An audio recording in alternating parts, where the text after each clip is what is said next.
नमस्कार दोस्तों, एक बार फिर से आप लोगों के सामने उपस्थित कुछ और टॉपिक पे बात करेंगे। जैसा कि आप लोगों को पता है कि हम लोगों ने एक चैप्टर टॉपिक चालू किया था मूल अधिकार, और मूल अधिकार में कल की क्लास में मैंने देखा था कि कुछ अनुच्छेद हो गए थे, समय के अभाव की वजह से पूरा नहीं हो पाया था। तो उसी टॉपिक को आज आगे बढ़ाते हैं, ठीक है ना।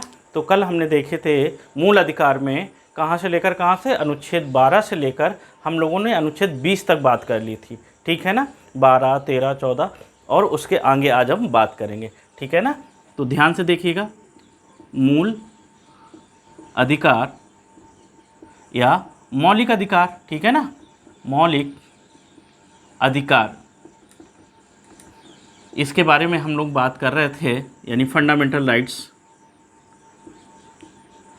मेंटल राइट्स कहाँ से लिए गए, ये आप सभी लोगों को पता है, ये लिए गए हैं अमेरिका से। पिछली क्लास में मैंने आप लोगों को इसके बारे में बेसिक जो नॉलेज थी, वो इन्फॉर्मेशन जो थी बता दिया था। संविधान में कहाँ है, भाग 3 में रखे गए हैं, और इसका वर्णन अनुच्छेद 12 से लेकर अनुच्छेद 35 तक किया गया है, ठीक है ना। ये लोगों को दिए गए अधिकार हैं, लोगों को दिए गए अधिकार हैं, ठीक है। अगली बात, इसको मैग्ना कार्टा कहते हैं, संविधान का मैग्ना कार्टा भी बोला जाता है, मैग्ना कार्टा। और अनुच्छेद जो 32 है, इसको आपको पता है B.R. अम्बेडकर जी ने क्या बोला है, अम्बेडकर जी ने इसको संविधान की आत्मा बोला है। क्या बोला है, संविधान की आत्मा, ठीक है ना। जल्दी जल्दी से हम लोग देखेंगे और सारे इम्पोर्टेंट क्वेश्चन यहाँ से मिल जाएंगे आप लोगों को, ठीक है। तो अनुच्छेद 32 मूल अधिकार, ये सारा कुछ बताया गया था। तो कल हमने देखा था कि कैसे अनुच्छेद 12 में जो बताया गया है, एक समरी के रूप में हम फिर से आपको जल्दी से बता दूं। जो अनुच्छेद 12 है उसमें बताया गया था राज्य की परिभाषा, यानी राज्य को परिभाषित किया गया। आपने कल देखा या पिछले वीडियो में देखा, जिन्होंने नहीं देखा है वो देख ले। अनुच्छेद 13 में आप लोगों ने देखा न्यायिक पुनरावलोकन की शक्ति दी गई है, तथा इसी में मैंने बताया कि विधि शब्द को भी परिभाषित किया गया कि कानून क्या होता है। विधि शब्द को परिभाषित किया गया अनुच्छेद 13 में। अनुच्छेद 14 में आपने देखा समता का अधिकार, समानता का अधिकार, समानता का अधिकार दिया गया। और जो हमने बताया था इसके आधार 5 हैं, 5 आधार पर बताया गया था कि इसको समता का अधिकार, every person shall be equal before law and justice, ये समता का अधिकार कि कानून के समक्ष और विधि के समक्ष प्रत्येक व्यक्ति क्या है, समान है। फिर इसके बाद अनुच्छेद 15 की बात की थी। अनुच्छेद 15 में मैंने कहा था कि लिंग, जाति, धर्म, वेश, मूल, वंश तथा जन्म स्थान के आधार पर भेदभाव नहीं किया जा सकता। तो यहाँ पे लिंग, जाति, धर्म, मूल, वंश और जन्म स्थान के आधार पर किसी से भेदभाव नहीं किया जा सकता है। अनुच्छेद 16 यानी 15(1) में ये बातें कही गई, और 15(4) में मैंने आपको बताया था कि कहा गया था उच्च शिक्षण संस्थानों में आरक्षण, उच्च शिक्षण संस्थानों में आरक्षण की बात बताई थी आप लोगों को, ठीक है। ये फर्स्ट अमेंडमेंट कॉन्स्टिट्यूशन का जो था 1951 में जो किया गया था, उसके तहत इसको जोड़ा गया था। अब अनुच्छेद 16, इसमें मैंने बताया था कि SC, ST, OBC इन लोगों के आरक्षण की व्यवस्था की गई, यानी कि आरक्षण की व्यवस्था को कहा गया कि लोक नियोजन पर अवसर की समानता, लोक नियोजन पर अवसर की समानता, यानी कि लोक नियोजन मतलब सरकारी जो भी संस्थान होंगे, सरकारी महकमा जो होगा, हर व्यक्ति को उसमें क्या है, अवसर मिलना चाहिए। अवसर की बात कही गई, जो मैंने पीछे डिफाइन किया, इसी को देखते हुए SC, ST, OBC को कुछ आरक्षण की बात कही गई। फिर अनुच्छेद 17 में हम लोगों ने देखा, क्या देखा कि जो छुआछूत है उसका निषेध किया गया। छुआछूत या अस्पृश्यता का निषेध किया गया, ठीक है ना। इसको भी हमने देखा पिछली क्लास में। और इसके बाद अनुच्छेद, यहाँ पे हम बात कर लेते हैं, ये देख लीजिए 12। इसके बाद हम अनुच्छेद 18 की बात करते हैं। अनुच्छेद 18 में उपाधियों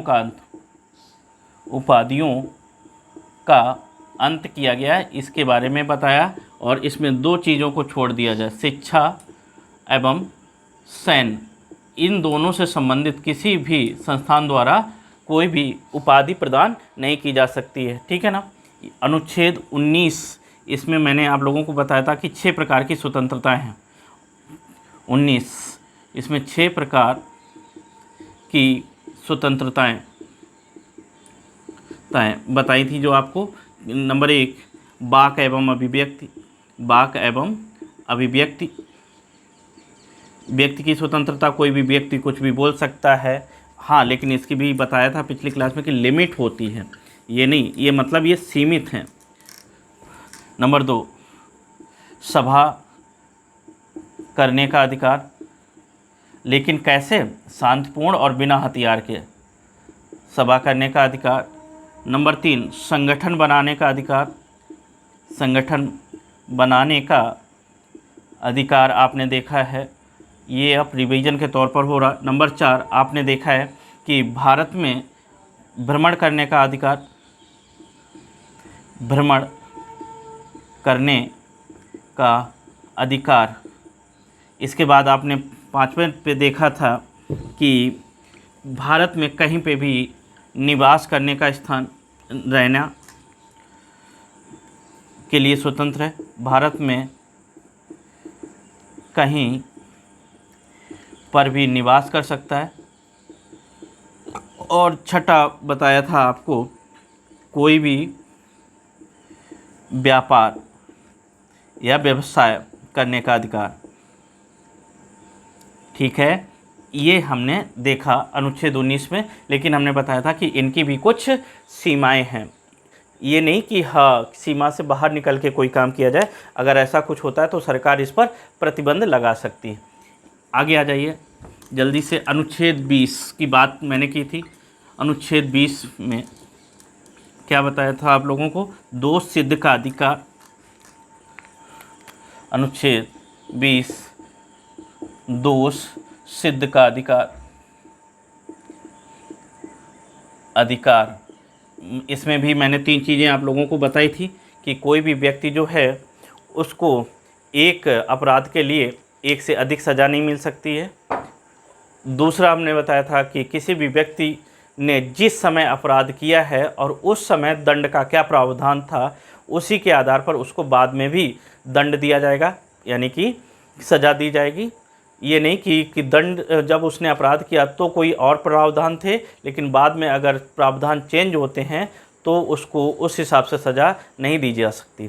तीसरा बताया था कि वो अपने क्या है कि किसी भी व्यक्ति को अपने खिलाफ गवाही देने के लिए बाध्य नहीं किया जा सकता, ठीक है ना। तो 3 पॉइंट इस अनुच्छेद 20 में हमने पिछली क्लास में डिस्कस किए थे। चलिए आज इसके आगे बढ़ते हैं और अनुच्छेद 21 की बात करते हैं। देखिए अनुच्छेद 21, बहुत ध्यान से सारे देखी जाए। इसमें जो अधिकार दिया गया, प्राण एवं दैहिक स्वतंत्रता का अधिकार है। अब इसको समझ लीजिए, प्राण एवं दैहिक स्वतंत्रता का अधिकार अर्थात दूसरे शब्दों में हम कह सकते हैं जीवन जीने का अधिकार। जीने का अधिकार प्राप्त है प्रत्येक व्यक्ति को।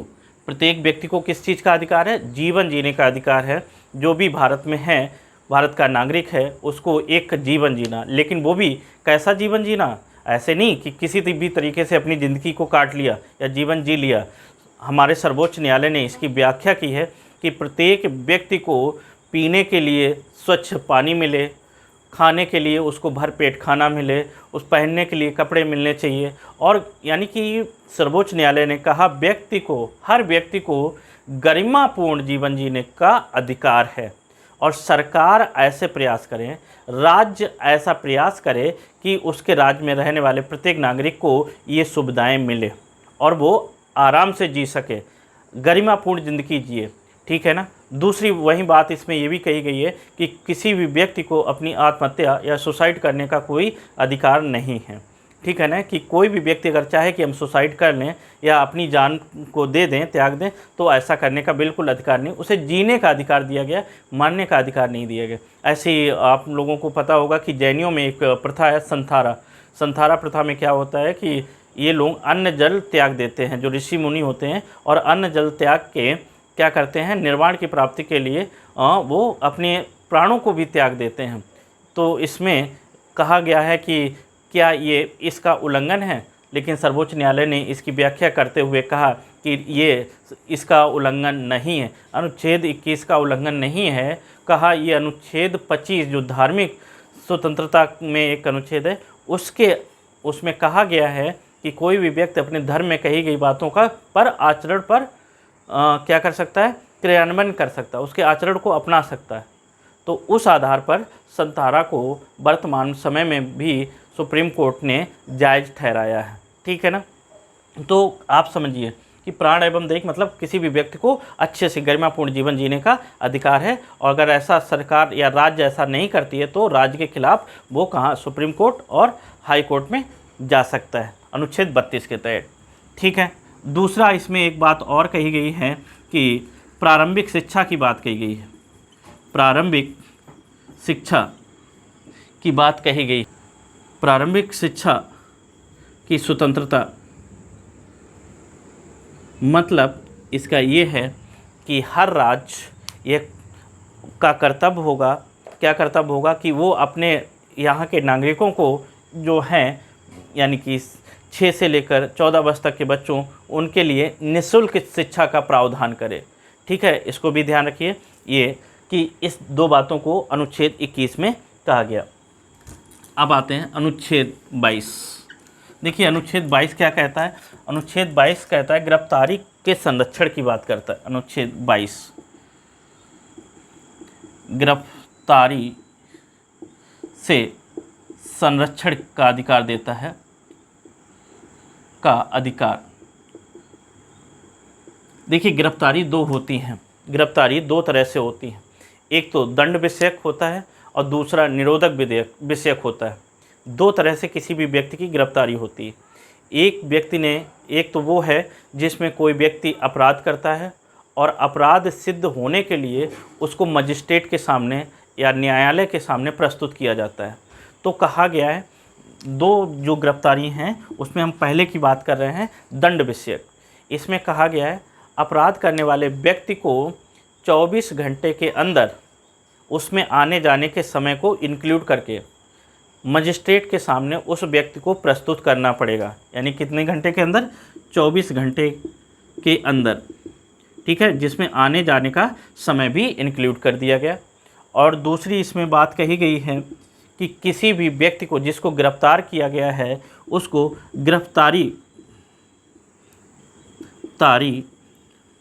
का कारण बताया जाए, उसको ये चीज़ बताई जाए कि आखिर उसको गिरफ्तार किया गया है तो क्यों किया गया है, ये जानने का उसका अधिकार है। तीसरा अधिकार ये है उस किसी भी व्यक्ति को कि वो क्या कर सकता है कि अपने मन का कोई अच्छा विधि जो बेचता हो, यानी कि हम कह सकते हैं वकील, उससे वो क्या कर सकता है, परामर्श कर सकता है, वकील को हायर कर सकता है। ठीक है ना। तो यानी कि वकील की बात की गई है, उससे डिस्कस कर सकता है और उससे अपने पक्ष को रखने के लिए कह सकता है। एक तो ये हो गई जो दंड विषयक होता है। दूसरा निवारक विषय जो गिरफ्तारी होती है उसमें क्या है, वो ये है, आप लोगों ने देखा होगा जब किसी राज्य में कोई चुनाव होने होते हैं तो आचार संहिता लग जाती है। और आचार संहिता में क्या होता है कि सरकार के पास तो नहीं, चुनाव आयोग क्या करता है कि ऐसे लोगों को, जिन लोगों का रिकॉर्ड ख़राब होता है और उनकी स्थिति ठीक नहीं होती है, उनके अगेंस्ट में क्राइम के मुकदमे होते हैं, तो ऐसे लोगों को प्रिकॉशन के तौर पर, संदेह के तौर पर पहले से ही गिरफ्तार कर लेती है। यानी कि गिरफ्तारी करके उनको तब तक अपने गिरफ्त में रखती है जब तक चुनाव संपन्न ना हो जाए, और जब चुनाव संपन्न होते हैं उसके बाद उनको क्या कर दिया जाता है, रिहा कर दिया जाता है। यानी कहने का मतलब ये है कि किसी भी अपराध को होने से रोकने के लिए जब कोई गिरफ्तारी की जाती है, वो ये गिरफ्तारी होती है अनुच्छेद 22 के तहत। बात समझिए, दो तरीके, एक तो दंड विषयक, जो अपराध किया उसका दंड के लिए उसको प्रस्तुत करना, दूसरा किसी संभावित अपराध को रोकने के लिए किसी व्यक्ति को गिरफ्तार करना। ठीक है ना, ये चीज़ें किस में कही गई, अनुच्छेद 22 में कही गई है। अब देखिए, अब अगला जो मौलिक अधिकार है वो है शोषण के विरुद्ध अधिकार। किसके, शोषण के विरुद्ध अधिकार। इसको किस अनुच्छेद में, अनुच्छेद 23 और 24 में इसके बारे में बात की गई। तो देखिए हम बात कर लेते हैं अनुच्छेद 23 को। अनुच्छेद 23 क्या कहता है, अनुच्छेद 23 में कहा गया कि किसी भी व्यक्ति को यानी कि बेगार नहीं करवाया जा सकता है। यानी कि इसको हम दूसरे उसमें कहें तो बंधुआ मजदूर नहीं बनाया जा सकता किसी भी व्यक्ति को, उससे जबरन कोई भी काम नहीं कराया जा सकता। दूसरा, इसी में कहा गया मानव व्यापार का निषेध किया गया। ये भी नहीं कर सकते हैं कि मनुष्यों की खरीद फरोख्त करें, लेबरों की खरीद फरोख्त करें, है ना, उसको भी रोका गया। इसको दूसरे शब्दों में कबूतरबाजी भी कहते हैं। कबूतरबाजी यानी कि मानव को बेचना, लोगों को बेच देते हैं और कई लोग खरीद के उनसे काम करवाते हैं, उनको बंधुआ मजदूर की तरीके से रखते हैं, सुबह और शाम को खाना दे दिया और दिन भर काम कराया। ये चीज़ का इसमें निषेध किया गया अनुच्छेद 23 में। बेगार, बंधुआ मजदूर और मानव व्यापार को निषेध किया गया। इससे लोगों को बचाया गया है, उससे लोगों को सुरक्षित किया गया अनुच्छेद 23 के तहत। ठीक है, ध्यान रखेंगे। अनुच्छेद 24 क्या कहता है, अनुच्छेद 24 जो है वो बच्चों के लिए कहा गया है। बच्चों के लिए कहा गया है कि जो बच्चों का शोषण होता है, क्या है कि बच्चों की उम्र जब 6 से 14 वर्ष तक होते हैं और उस ऐसी अवस्था में उनको किसी भी कठोर काम से मतलब काम में नहीं रखा जा सकता, उनसे काम नहीं करवाया जा सकता है। यानी कि दूसरे शब्दों में कहें तो बाल श्रम का जो है निषेध करता है अनुच्छेद 24। बाल श्रम पर रोक लगाता है कि कुछ लोग क्या करते हैं, कारखानों में भी बच्चों को रखते हैं और उनसे काम करवाते हैं, जो कि बच्चों के भविष्य को क्या करते हैं, बर्बाद करते हैं। आपने देखा होगा चाय के ठेले पे, कहीं कहीं पे, छोटे मोटे दुकानों पे बच्चों को रख लेते हैं और उनसे काम करवाते हैं, जो कि बिल्कुल गैर कानूनी है। हमारे संविधान ने बच्चों को यानी बाल श्रम से बचाने के लिए अनुच्छेद 24 में प्रावधान किए गए हैं। अगर ऐसा कोई व्यक्ति कराता है तो वो एक अपराध करता है और वो बच्चे की तरफ से कोई भी व्यक्ति इसके खिलाफ न्यायालय में उस व्यक्ति के खिलाफ कार्रवाई कर सकता है, न्यायालय जा सकता है। ठीक है ना, तो अनुच्छेद 24 ध्यान रखें, बाल श्रम निषेध की बात करता है।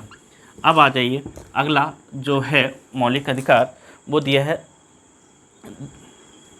धार्मिक स्वतंत्रता का अधिकार। धार्मिक स्वतंत्रता का अधिकार, जिसका वर्णन आप लोग जानते होंगे अनुच्छेद 25 से लेकर 28 तक किया गया है। कहाँ 25 से 28 तक है। अब इनको भी हम एक एक करके देख लेते हैं।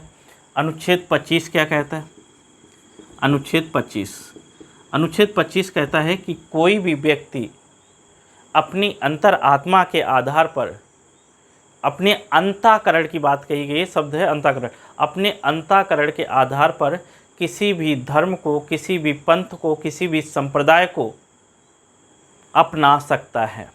यानी कि इसमें धर्म की स्वतंत्रता दी गई है कि कोई भी व्यक्ति जिस धर्म की उसको बातें अच्छी लगती हैं या जो धर्म वो अपनाना चाहता है, जिसकी चीज़ों को वो फॉलो करना चाहता है, वो कर सकता है। यानी कि अब हम अनुच्छेद 25 को कह सकते हैं क्या कि अंतरात्मा के आधार पर, अपने अंतःकरण के आधार पर, अंतःकरण के आधार पर कोई धर्म, संप्रदाय, पंथ को मान सकता है, उसका आचरण कर सकता है। ये बात अनुच्छेद 25 में कही गई है। ठीक है ना, ध्यान रखें, अनुच्छेद 25 क्या कह रहा, अपने अंतःकरण के आधार पर किसी भी धर्म को जो उसको अच्छा लगे मनुष्य अपना सकता है। आगे आ जाते हैं अनुच्छेद 26। देखिए अनुच्छेद 26 क्या कहता है, अगर किसी व्यक्ति ने कोई धर्म या संप्रदाय या अपना लिया है, अंतःकरण के आधार पर मान लिया है, तो उसके बढ़ावे के लिए वो प्रबंध कर सकता है। यानी कि धार्मिक बढ़ावे के लिए या धर्म को बढ़ावा देने के लिए वो क्या कर सकता है, धार्मिक प्रबंधन को बनाए रख सकता है।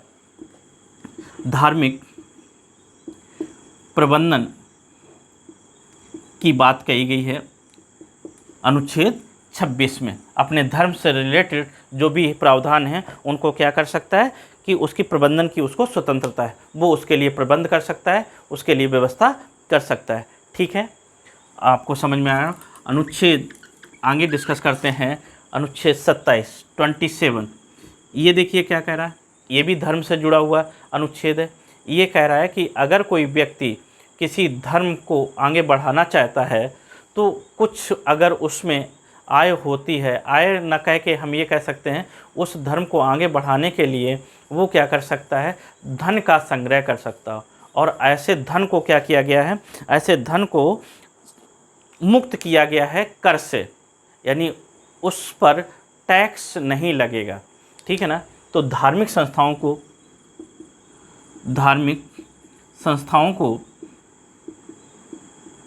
को करों से छूट दी गई है। जैसे आप बड़े बड़े मंदिर देखते हैं, करोड़ों अरबों रुपए उनके पास होता है, लेकिन उस करोड़ों अरबों रुपए पर, मंदिर पर या कोई भी पैसा जहाँ है उस पर कोई भी उन लोगों को कर नहीं देना पड़ता है। कर से वो लोग क्या होते हैं, फ्री होते हैं, तो कर मुक्त होते हैं।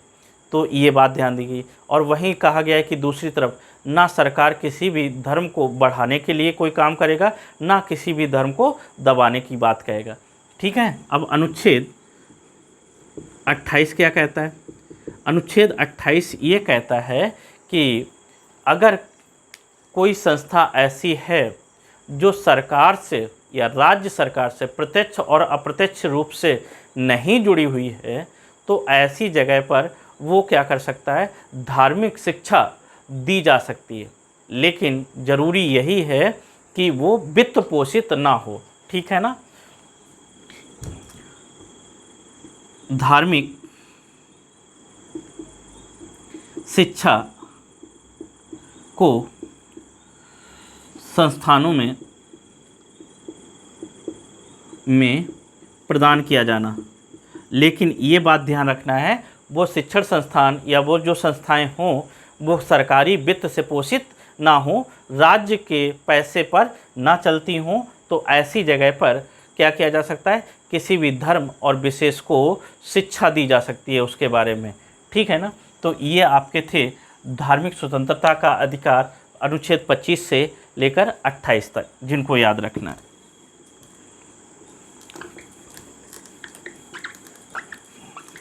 चलिए, अगला जो मौलिक अधिकार है वो है अल्पसंख्यकों को शिक्षा, संस्कृति के संरक्षण का अधिकार। शिक्षा, संस्कृति से संरक्षण का अधिकार। देखिए ये अधिकार जो दिया गया है अनुच्छेद 29 to 30, 29 और 30 में, और किसको दिया गया, ये बात कही गई है अल्पसंख्यकों के लिए। अल्पसंख्यकों के लिए विशेष प्रावधान संविधान में किए गए हैं और वो हैं अनुच्छेद 29। देखिए अनुच्छेद 29 और अनुच्छेद 30, ये दो अनुच्छेद हैं। देखिए अनुच्छेद 29 में कहा गया है, क्या कहा गया है कि लिपि भाषा संस्कृति का संरक्षण कर सकते हैं, या संरक्षण किया जा सकता है किसको? अल्पसंख्यकों के द्वारा। अल्पसंख्यकों को ये अधिकार दिया गया है। देखिए, अल्पसंख्यक जो लोग हैं, कम संख्या में जो लोग हैं, वो अपनी लिपि, भाषा, संस्कृति, शिक्षा इसका क्या कर सकते हैं? संरक्षण कर सकते हैं। उनको इसका अधिकार दिया गया है, ठीक है, कि अपने वो उसको बचाए रखने के लिए कुछ ऐसे प्रावधान कर सकते हैं जिससे ये आगे की ओर चलते रहें, वो समाप्त ना हो या विलुप्त ना हो सकें, ठीक है ना। तो ये अल्पसंख्यकों के अधिकार की बात कही गई है अनुच्छेद 29 में, कि वो अपने भाषा, लिपि, संस्कृति, शिक्षा को बचाए रखने के लिए प्रयास कर सकते हैं, इसके लिए वो स्वतंत्र हैं। अनुच्छेद देखो 30 क्या कहता है? अनुच्छेद 30 कहता है जो ये अल्पसंख्यक हैं इनके संरक्षण के बात कही गई है। इन कौन से किसके संरक्षण के लिए? इनकी जो संस्थाएं हैं, जैसे अल्पसंख्यकों ने कोई अगर संस्था बनाई है, कोई इमारत बनाई है, कोई ऐसा उनका धार्मिक स्थल है जो उनको लगता है कि संरक्षित होना चाहिए और लंबे समय तक चलते रहना चाहिए, तो उसका संरक्षण करने का अधिकार अल्पसंख्यकों को अनुच्छेद 30 में दिया गया है, ठीक है ना। तो हम यहाँ लिख सकते हैं शिक्षा संस्थाओं, उनकी ऐतिहासिक इमारतें, ऐतिहासिक तथा धार्मिक इमारतें इत्यादि के संरक्षण का अधिकार अनुच्छेद 23 कहता है कि वो अपने धार्मिक तथा शैक्षणिक तथा ऐतिहासिक जो उनकी विरासत है उनको क्या कर सकते हैं? संरक्षित कर सकते हैं। ये अधिकार अनुच्छेद 29 और 30 में किसको दिए गए? अल्पसंख्यकों को दिए गए।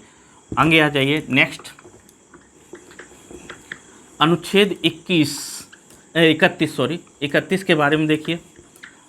अनुच्छेद 31 के बारे में आप लोगों को हम पहले ही क्लास में बता चुके हैं कि यहाँ पे जो था 7वां मौलिक अधिकार था संपत्ति का अधिकार।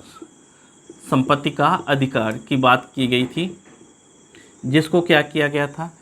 44वें संविधान द्वारा 1978 में क्या किया गया था? यहाँ से हटा के इसको 300 के ए में रखकर कानूनी अधिकार बना दिया गया, विधिक अधिकार बना दिया, कानूनी अधिकार बना दिया गया था। और इसके बारे में हमने पिछली क्लास में डिटेल से चर्चा की है, ठीक है ना। तो संपत्ति को अधिकार था जिसे यहाँ से हटाकर 31 से हटाकर कहाँ रख दिया गया? 300 के ए में।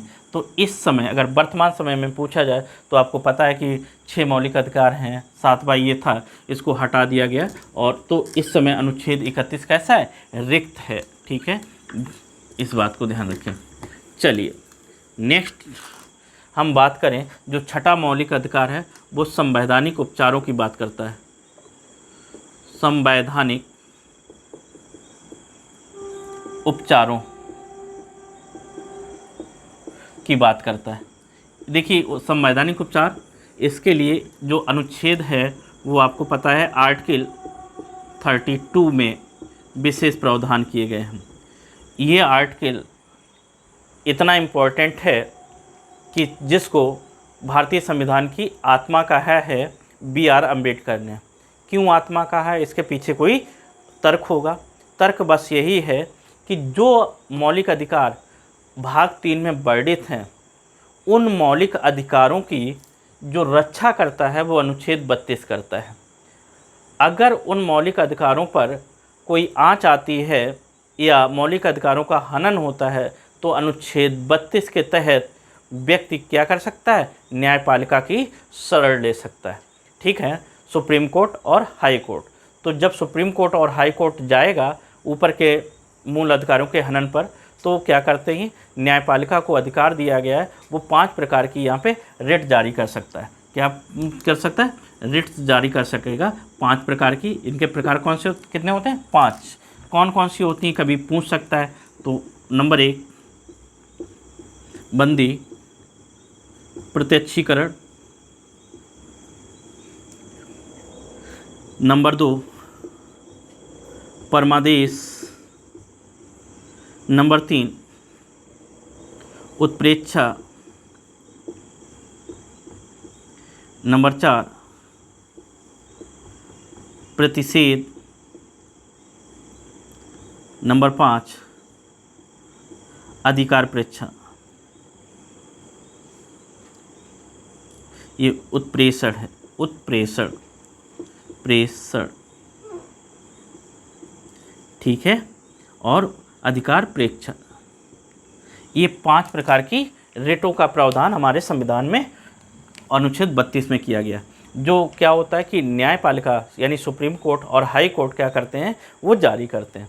देखिए थोड़ा सा यहाँ देख लीजिए, बंदी प्रतिरक्षीकरण वो होता है कि जब किसी व्यक्ति को अगर गिरफ्तार कर लिया गया और गिरफ्तार करने के बाद उसको आपने देखा अनुच्छेद 22 का अगर पालन नहीं किया गया, उसको समय से मजिस्ट्रेट के सामने प्रस्तुत नहीं किया गया, या उस व्यक्ति को उसका कारण नहीं बताया गया गिरफ्तारी का, और या फिर उसको उसके मनपसंद का वकील करने से रोका गया, इत्यादि अगर बातें होती हैं, तो वो व्यक्ति क्या कर सकता है, अनुच्छेद 32 के तहत सुप्रीम कोर्ट जा सकता है और उसके खिलाफ कार्रवाई की बात कर सकता है और शिकायत कर सकता है। तो ये है बंदी प्रतिरक्षीकरण, यानी बंदी से संबंधित है। उसको अधिकार दिए गए हैं कि अगर बंदी किया गया तो उसका गिरफ्तारी का कारण बताया जाए, 24 घंटे के अंदर मजिस्ट्रेट के सामने प्रस्तुत किया जाए और उसको विधिक सलाह लेने के लिए छूट दी जाए। अगला देखिए क्या है, परमादेश। परमादेश क्या है, अगर कोई संस्थान है और वहाँ पर कोई व्यक्ति है, वो अपने कार्यों का निर्वहन सही से नहीं कर रहा है, कोई सरकारी व्यक्ति है और वो जनता के मूल अधिकार जो दिए गए हैं उनको शोषित करता है, या जनता जब जाती है अपने कार्य के लिए वो उस कार्य को नहीं करता है जो उसको करना चाहिए, तो ऐसे में वो जो व्यक्ति है उस व्यक्ति की शिकायत को कहाँ कर सकता है, सुप्रीम कोर्ट में जा सकता है। और सुप्रीम कोर्ट एक रिट जारी करता है परमादेश, और उस ये क्या करेंगे, उस कर्मचारी को सुप्रीम कोर्ट कहेगा, आदेश देगा कि जो आपको कार्य निर्वहन करने के लिए बताया गया वो अपने कार्यों का निर्वहन करिए, ठीक है ना। अगला है उत्प्रेषण। देखिए उत्प्रेषण क्या होता है, उत्प्रेषण मतलब ऊपर की तरफ प्रेषित करना। इसमें क्या होता है कि सुप्रीम कोर्ट तथा हाई कोर्ट अपनी अधीनस्थ न्यायालयों को, अगर कोई केस ऐसा है जो उनके ज्यूरिडिक्शन से बाहर है, उस या फिर वो चाह रहे हैं कि इसकी सुनवाई हाई कोर्ट या सुप्रीम कोर्ट में हो, तो नीचे वाले अधीनस्थ न्यायालय को सुप्रीम कोर्ट और हाई कोर्ट जारी करते हैं और उनसे कहते हैं कि आप इस केस को ऊपर भेजिए। तो उसको कहते हैं उत्प्रेषण। मतलब न्यायपालिका जो है एक कोर्ट दूसरे कोर्ट को ही ये रिट जारी करती है। सेम ये भी है प्रतिषेध। प्रतिषेध क्या है, जब कोई उच्च कोर्ट मतलब जो हायर होती है सुप्रीम कोर्ट या हाई कोर्ट क्या करती है कि अधीनस्थ कोर्टों को कहती है कि ये मुकदमा या इस केस में आप सुनवाई मत करिएगा या किसी कारण से रोकता है, तो उसके लिए ये रिट जारी करता है। प्रतिषेध माने होता है मना करना। ये भी रिट ऐसी है जो एक न्यायालय दूसरे न्यायालय को जारी करता है। तो ये दो ऐसी रिट हो गई जिनको हमें ध्यान रखना है कि एक न्यायालय दूसरे न्यायालय को जारी करता है। इसमें कहता है कि केस को ऊपर भेजो और इसमें उसको रोकता है कि आप इस पर अभी सुनवाई ना करो। अगला है अधिकार प्रेक्षा। अधिकार प्रेक्षा का मतलब ये है कि अगर कोई व्यक्ति, मान लिया किसी व्यक्ति को, एक सिंपल सा एग्जांपल ले लिया जाए कि किसी स्कूल में टीचर नियुक्त किया गया, लेकिन वो क्या करता है कि जोर ज़बरदस्ती से उस स्कूल का प्रधानाचार्य प्रिंसिपल बन बैठता है और कहता है कि वो सारी सुविधाएं मैं हासिल करूंगा जो एक प्रधानाचार्य को होता है। तो क्या ये संभव है, ऐसा करना चाहिए? नहीं कर सकता ऐसा व्यक्ति। अर्थात अगर कोई कर्मचारी या अधिकारी अपने पद से किसी ऊपर के पद पर बैठकर कार्यभार संभालना चाहता है या संभालता है, तो ऐसी दशा में लोग जब उसकी शिकायत करते हैं न्यायपालिका से अनुच्छेद 32 के तहत, तो अनुच्छेद 32 के तहत क्या करते हैं, सुप्रीम कोर्ट उस व्यक्ति से पूछती है कि आपने किस अधिकार के तहत इस पद पर बैठे हैं जो आपके अधिकार क्षेत्र में नहीं है, ठीक है ना। तो उसको बोलते हैं अधिकार प्रेक्षा, ठीक है ना। तो ये था अनुच्छेद 32। चलिए कुछ और अनुच्छेद हैं, यहाँ तक आपको विशेष ध्यान रखना है। अब आगे अनुच्छेद 33, 34, 35 कुछ संक्षिप्त में इसके बारे में भी बात कर लेते हैं। देखिए अनुच्छेद जो 33 है वो क्या है। अनुच्छेद 33 कहता है कि हमारे जो सरकारी संस्थान है या राज्य है, राज्य के अंदर कुछ ऐसी सेवाएं हैं जैसे पुलिस हो गई, पुलिस हो गया, रॉ हो गया, अन्य इंटेलिजेंस हो गई, ठीक है ना। ऐसी कुछ संस्थाएं हैं या ऐसे सरकारी पद हैं जिनके बारे में जो ये मौलिक अधिकार हैं, उन मौलिक अधिकारों में संसद कानून बनाकर कटौती कर सकती है। अगर इनको ये सारे अधिकार दे दिए गए तो कहीं ना कहीं इनका दुरुपयोग हो सकता है। सिंपल सी बात ये है कि जो व्यक्ति सेवारत होते हैं उनको आम व्यक्ति से ये कम मौलिक अधिकार प्राप्त होते हैं, और वो मौलिक अधिकारों में कटौती जो करती है वो संसद विधि बनाकर कर सकती है। यानी कि संसद कानून बनाकर इनके मौलिक अधिकारों में कमी की जा सकती है। देखिए जैसे एक सेंट्रल गवर्नमेंट का एम्प्लॉई है या स्टेट गवर्नमेंट का एम्प्लॉई है, उसको वो सारे अधिकार नहीं प्राप्त हैं जो आम जनता को प्राप्त हैं। जैसे कि वो चुनाव में भाग नहीं ले सकता है, वो किसी भी पार्टी की सभा में भाग नहीं ले सकता, वो कोई पार्टी की सभा कर नहीं सकता है, वो कोई व्यापार व्यवसाय नहीं कर सकता जिससे उसको पर्सनल लाभ हो। तो आप समझ रहे हैं ना, कहना क्या चाहता हूँ कि सरकारी कर्मचारियों को या कुछ ऐसे संस्थानों को जिनको मूल अधिकारों से कुछ वंचित किया गया है, उसका प्रावधान अनुच्छेद 33 में किया गया है। यानी और वंचित कौन कर सकता है, कटौती कौन कर सकता है उनके अधिकारों में, संसद कानून बना के कर सकती है। तो ये है अनुच्छेद 33। अब हम अनुच्छेद 34 की अगर हम बात करें, अनुच्छेद 34 कहता है, क्या कहता है, सैन्य रूल के खिलाफ है। सैन्य रूल मतलब मार्शल लॉ, ठीक है ना। मार्शल लॉ आपने सुना होगा, मार्शल लॉ यानी कि सैन्य शासन, सैन्य शासन लॉ, सैन्य कानून जब लगता है, कानून, लॉ मतलब कानून। आपने सुना होगा कि मार्शल लॉ लग गया। तो भारत में अब तक कितनी बार मार्शल लॉ लगा, तो आपको याद रखना है एक भी बार अभी तक मार्शल लॉ नहीं लगा है। अगर मान लिए कभी भारत में मार्शल लॉ लगा दिया गया, वैसे ऐसी स्थिति आएगी नहीं, तो मार्शल लॉ मतलब सैन्य कानून लगा दिया गया। तो जब सैन्य कानून लगा दिया जाता तो उस समय सारी शक्तियाँ सेना के पास पहुँच जाती हैं, और फिर सेना अपने हिसाब से क्या करती है, एडमिनिस्ट्रेशन को देखती है, ठीक है ना। जैसे हमारे पड़ोसी देश पाकिस्तान में अक्सर ये होता रहता है। ऐसे समय में क्या होते हैं, लोगों के मौलिक अधिकार ख़त्म हो जाते हैं या कम कर देते हैं या उसका दुरुपयोग कर लेती है सेना। तो इससे बचाए रखने के लिए कहा गया है, अगर कोई देश में कभी मार्शल लॉ लगता है तो उससे जो मूल अधिकार में कमी आती है, मूल अधिकारों में कमी आई थी, अधिकारों में जो कमी आई थी उसकी भरपाई संसद कानून बनाकर करेगी। संसद क्या करेगी, कानून बनाकर उसकी भरपाई करेगी, ठीक है ना। जो मौलिक अधिकार हार्म हुए, नुकसान हुआ जनता का, उसकी भरपाई करेगी। अब देखिए अनुच्छेद 35 की अगर हम बात करें कि अनुच्छेद 35 में क्या कहा गया। अनुच्छेद जो 35 है वो कहता है कि अनुच्छेद 16 के 3 में, अनुच्छेद 16 क्या है आपको बताया है, आरक्षण की बात करता है। कुछ ऐसी विशेष चीज़ें हैं या विशेष व्यक्ति है अगर जिसको समय पर कभी आरक्षण की ज़रूरत पड़ती है तो कुछ ऐसे विशेष प्रावधानों को संसद कानून बनाकर अमेंड कर सकती है, बढ़ा घटा सकती है विशेष परिस्थितियों में। जैसे हमारे संविधान में कहा गया कि जो आरक्षण मिलना चाहिए वो 50% होना चाहिए, मैक्सिमम 50% सभी को मिला के। लेकिन क्या है, कुछ विशेष परिस्थितियों में इसको 50% से ऊपर भी बढ़ाया गया होगा। आप तमिलनाडु वगैरह का एग्जांपल देख सकते हैं। अब तो केंद्र सरकार ने भी देखा है कि 10% इनको आरक्षण देके जनरल को आर्थिक आधार पर, तो 50% की सीमा से बाहर निकल गए। तो उससे संबंधित जो प्रावधान बनाने का अधिकार इसको है। वहीं अनुच्छेद 33 और अनुच्छेद 33A और अनुच्छेद 32 इनके बारे में भी कुछ विशेष प्रावधान करने का अधिकार जो है वो संसद कानून बनाकर इनमें चेंज ला सकती है। यानी संसद को ये अधिकार दिया गया है अनुच्छेद 35 के तहत, जो मूल अधिकारों में कटौती या उसमें सुधार कर सकती है। ये है हमारा अनुच्छेद 35।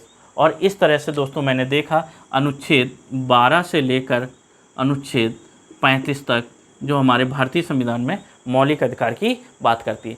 चलिए इसको यहीं पे बाइंड अप करते हैं। आप इसका रिवीजन करते रहिए, देखते रहिएगा, मस्त रहिएगा। चलिए, थैंक यू वेरी मच।